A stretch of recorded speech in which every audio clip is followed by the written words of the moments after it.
This video will be about the topic of the difference between risk management and money management.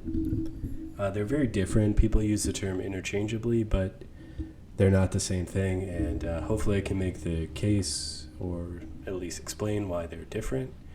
Now, you might be wondering what the background is here. This weird cultish pyramid eye symbol that's on every dollar bill. Well, because we're talking about money management, people still think about money in terms of dollars if you're American, and even a lot of foreigners I've found to be even more bullish on dollars than Americans. And considering what's going on with the dollar right now, a lot of people, see the dollar as money. So it's a good representation for the purposes of this video. Now, somebody was asking me, how do I build out my edge? And what do I have to do? What specific steps do I have to do? What resources should I look at? What's the best way to increase my edge and be profitable over time? And, there's a lot of different answers to that question. I think the most relevant answer to that question is that the greatest source of edge is in your risk management and your money management, and specifically any statistical models that you can create, surrounding your trading. So it's not necessarily, whatever signal tells you to get an entry, whatever, it's more so, and I know this sounds very, very backwards to a lot of people because, a lot of people approach the market from the perspective of trying to find the perfect entry, right? And essentially what they'll do is they'll, do enough analysis to convince them that they've found the perfect entry and then enter at that point, right? But that's just not how the market works, right? I mean, it's not to say that entries aren't important. Of course, you want to enter at a favorable area. But I'm just trying to make the case that they're looked at to the exclusion of the things that are actually more important, right? Which is like, what do you do after you enter, right? That's actually more important. How do you manage a trade once you're in it? And that's, where do you set your take profits? Where do you set your stop losses? Where do you manage risk, dynamically, like managing the trade actively, or based on closures? Those are all unique things to everybody's individual trading methodology, but they are the things that will ultimately make you profitable over time. So, for example, for me personally, when I enter a trade, my initial take profit on the trade is generally a lot closer to that entry than my initial stop loss.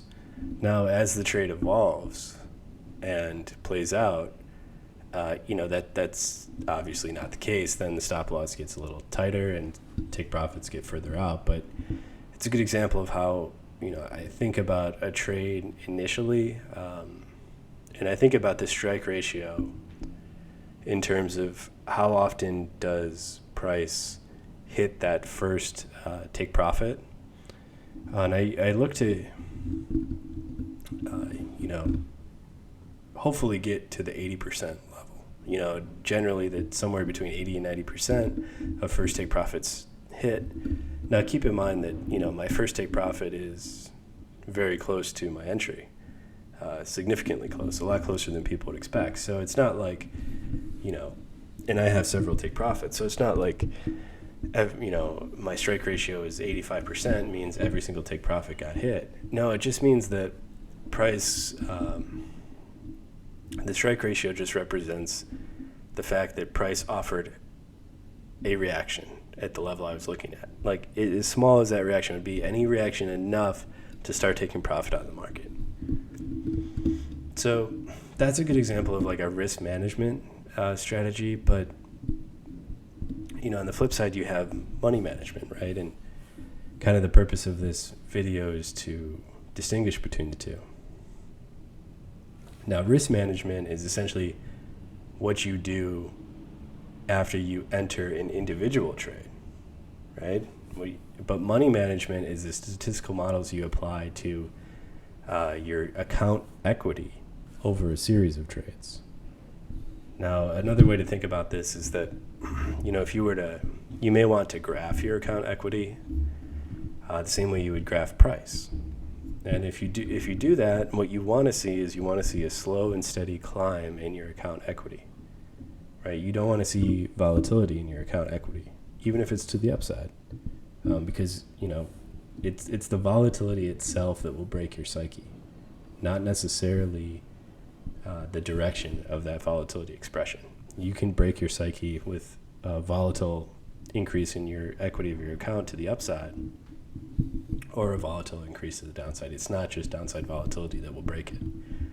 Of course, downside volatility is a risk too, but upside volatility in your equity account, or the equity of your account, is probably the greater risk because it's the least appreciated, right? It's the risk that people aren't considering and calculating.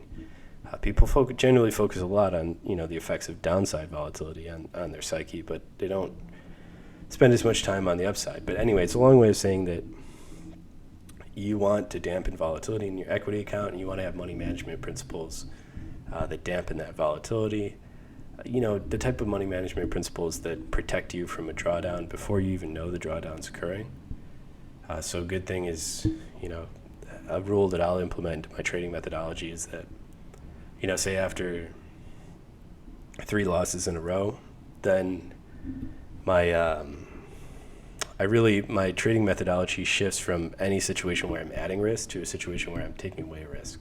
Or if I am entering a trade, it's a significantly less risk than I was entering before the string of 3 losses, until the account equity reaches the point at which it was before the 3 losses were taken. And that's a good way to dampen the volatility, right? Because when you start hitting these statistical outliers in your account, then that money management principle will step in, lower the risk on your account, and dampen that volatility if it is going to continue to express itself to the downside. So again, there's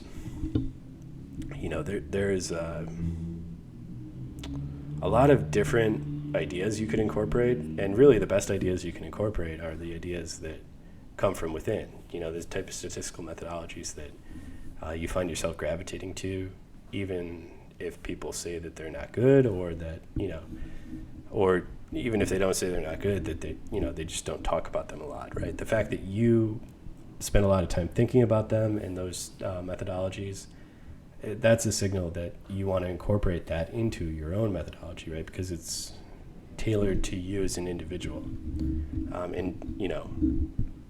At the end of the day, you have to trade those methodologies, right? Nobody else is going to trade them for you. So if it comes out of your own self-expression, you're going to be far more effective at executing a methodology that comes from within than something that comes to you externally. Now, I know that's something that doesn't matter on paper, right? It shouldn't matter, right? You should be able to execute flawlessly no matter what.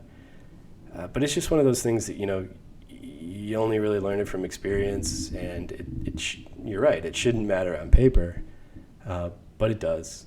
And, those are the things that you want to pay attention to, right? And kind of the only things you do learn from experience. And, there are also statistical methodologies that don't necessarily have to do with risk management or money management. There are certain statistical methodologies that can actually give you an edge. A good example is a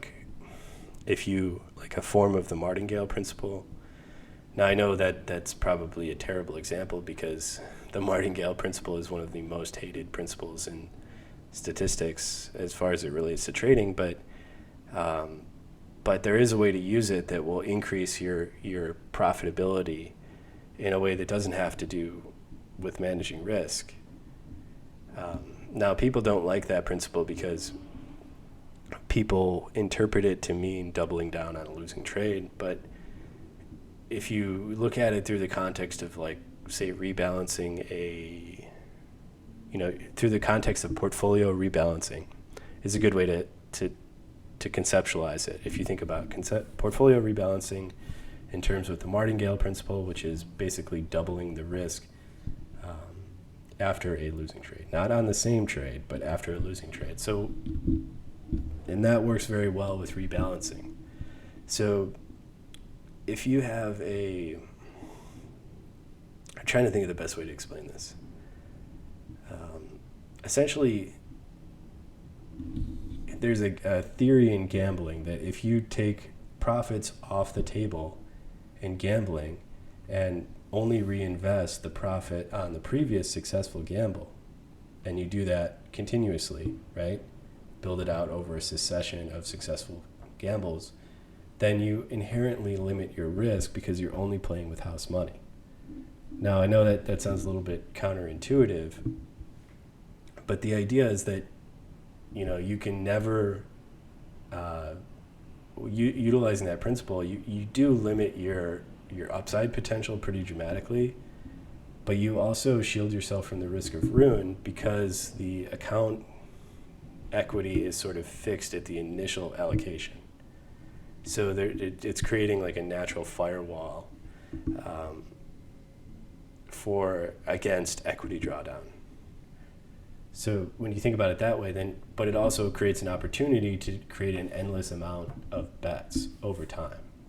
So if you have a situation where you're combining an endless amount of opportunity with a natural shield against equity drawdown, that's an extremely favorable probabilistic scenario that's creating the environment where, you will make money over time. But it's just one example. There's many more examples. I could do separate videos on that.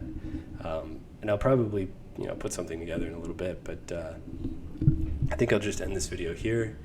I hope you guys like this. If you do like this content, please just make sure to subscribe to the channel.